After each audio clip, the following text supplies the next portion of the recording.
मामा मामा मामा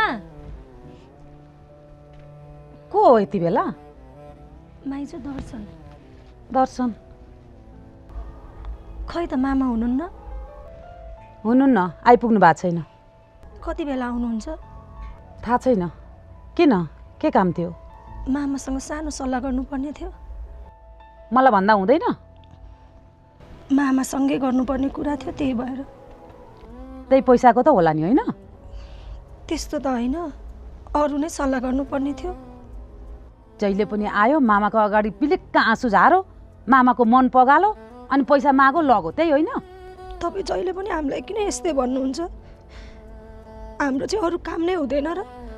जति बेला नि हामी चाहिँ माग्न मात्र आउँछौँ र? त्यो भन्दा बढी के नै जाने छ र? माग्नेका सन्तान।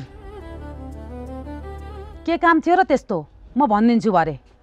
होइन होइन माइजू, ठिकै छ। म पछि मामासँगै भेटेर कुरा गर्छु। अहिले चाहिँ गएँ।